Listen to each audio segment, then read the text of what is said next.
This is the complete enchanting guide for Midnight based on hundreds of hours testing professions on the beta. We're covering the best way to level up enchanting skill fast, how to get all the profession knowledge including the secret stuff to make as much gold as possible, and the best specialization setups depending on what it is you want to craft. The first thing you need to understand with Enchanting in Midnight is the Shatter Essence has returned. This time you're going to be destroying motes to gain a temporary buff. Always use the cheapest motes you can find. The strength of the buff depends on how much knowledge you've invested into the spellbound shatter tree. For almost everything you do with enchanting, you want the buff active while you're crafting. Okay, let's get enchanting leveled fast and pick up loads of first time crafts in the process for knowledge points along the way. You're going to need approximately the following materials: 220 Eversong Dust, 21 Radiant Shards, 10 Motes of the Light, 10 Motes of Wild, 9 Motes of Primal, 2 Motes of Pure Void, and a few vendor materials as well. Now you're going to be disenchanting for knowledge points anyway, so we may as well start our leveling process and get some profession skill out of it, because you can get all the way up to 15 skill from disenchanting alone. It's not a terrible idea to disenchant the rares in particular from stuff you craft from leveling up other professions, because the vendor price on this stuff is basically nothing, so you're basically going to make a profit out of this. You can shatter any shards when you get to 50 skill and turn those into dust as well. If you don't quite get this far, then you might just have to craft a couple of enchants to push you up. We're going to turn first time crafts on and craft one of everything on here except weapon enchants. If you're watching this later on in the expansion, then crafting these for leveling and knowledge will be viable, but this will be expensive at the start. Only those that really want to push knowledge early on should do this. We're going to get loads of knowledge from enchanting anyway, and you can always come back and do it later on when everything is a bit cheaper. Now we're going to be jumping between the Enchanting Profession Trainer and Janara Sunglow in her tower in Silvermoon. She teaches you the gleeful glamours in Midnight. She's going to offer you a massive 24 first time crafts on her own. You're going to have to come back here every 5 levels or so that you can train again, so it's a lot of bouncing between her and the Profession Trainer, but it is worth it in the end. Even with getting all the gleeful glamour and regular training recipes as first time crafts, you will probably be short on profession skill a few times whilst leveling. Depending on where you fall short, there's usually cheap ring or illusion enchants that you can craft for a few levels until you can get some more first time crafts to train. Following this process is going to get you around to 55 to 60 profession skill, but most important, it's going to get you around 38 enchanting knowledge points from first time crafts, which is a huge head start for our enchanting. When it comes to pushing to 100 profession skill, enchanting is very much an all or nothing situation. If you're only crafting rank 1 items using concentration, shattering at rank 1, profession skill makes no difference. There's no point in rushing to level it up at all. The longer you leave it, the cheaper it gets as material prices come down, so only level it up when you need it.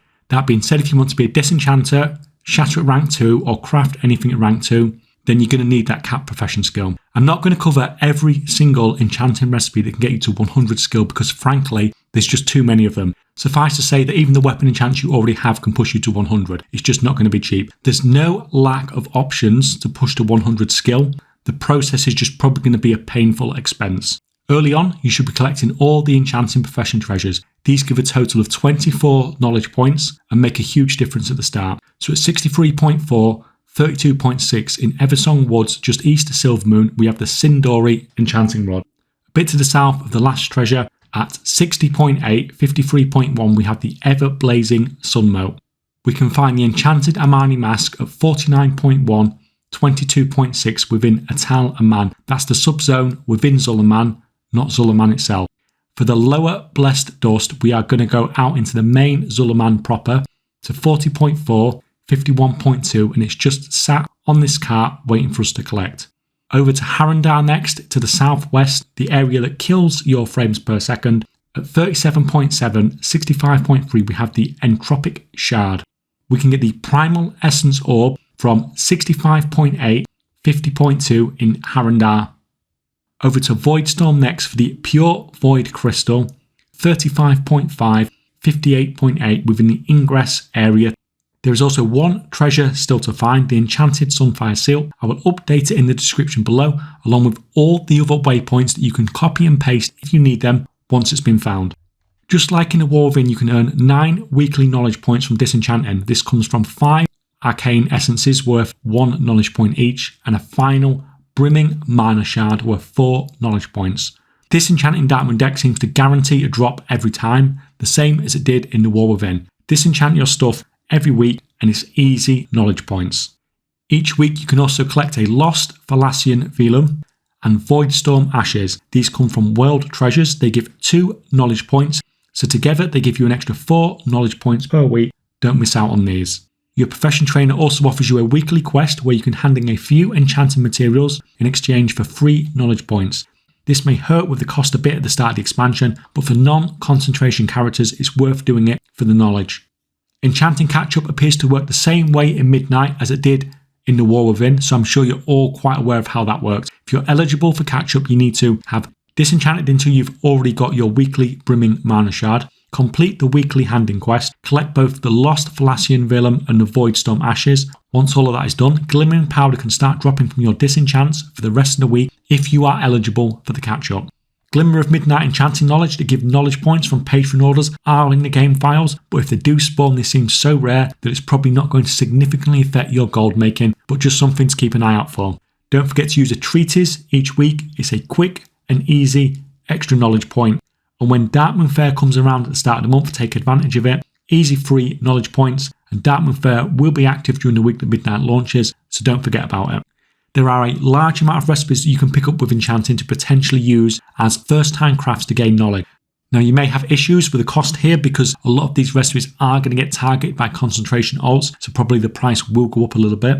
If you want to really min-max here your Enchanting knowledge though, there are lots of recipes available on the auction house that you can potentially get here. You can get an extra 10 knowledge points by purchasing Skill Issue Enchanting from the Silvermoon Court reputation vendor in Eversong Woods at Renown 6. Renown 6 is fairly easy to get, so if you want this, it shouldn't be too much of an issue. And the second one is from the Abundance event. To unlock this, go to Chell the Chop in the main hub area in Zul'Aman 45.0, 67.6. Give you a quest that sends you to the northwest part of the zone to get started. It's basically just going to run you through the intro to the Abundance event. Once you've done that, it'll give you the weekly quest and give you 2 free shards of Dun-Dun, which let you jump straight into the main event. You need to go to whichever zone is currently active with the Abundance event. So it'll be one of the 4 zones, and you just need to basically just run the Abundance event. So run in, kill stuff, collect stuff, hand stuff into the altars, and this is going to give you the currency that you need to be able to buy the 10 knowledge book, but you still will need Moxie as well as that currency. Shattering Specialisation. For this we are running a resourcefulness tool with a resourcefulness enchant.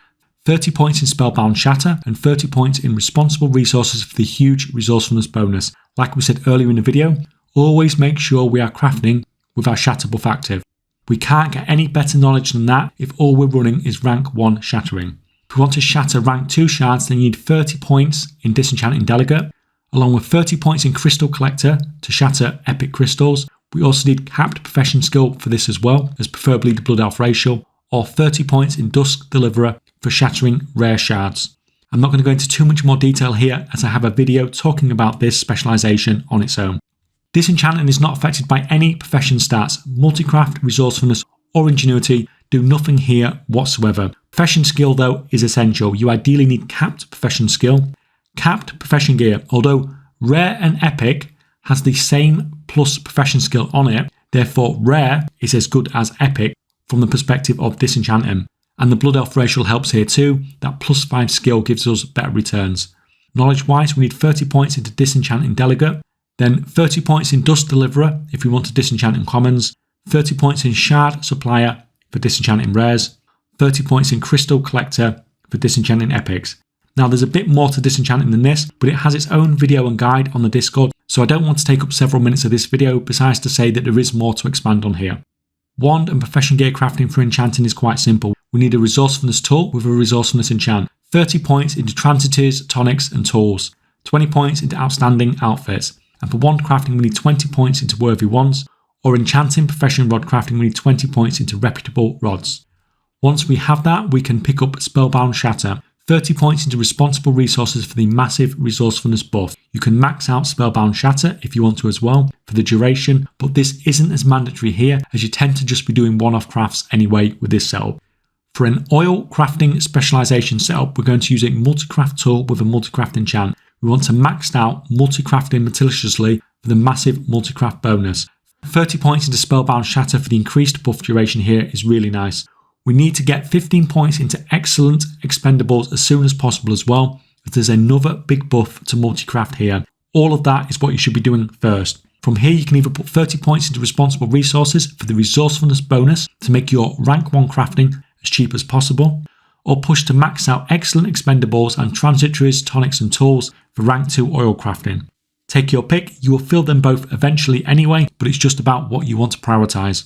For enchant crafting, we're using a resourcefulness tool with a resourcefulness enchant here.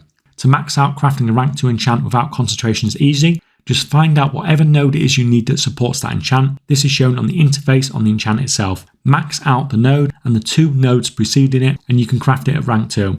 Now it's going to be pretty mandatory for you to max out responsible resources for the resourcefulness bonus. You are simply not going to be able to compete with concentration characters without it. You can also max out the spellbound shatter as well for the buff duration too, if you feel you need it. Now last expansion you could use the plus skill finishing Reagents to replace a lot of rank 2 dust and shards, and this really helped make non-concentration characters competitive with concentration characters.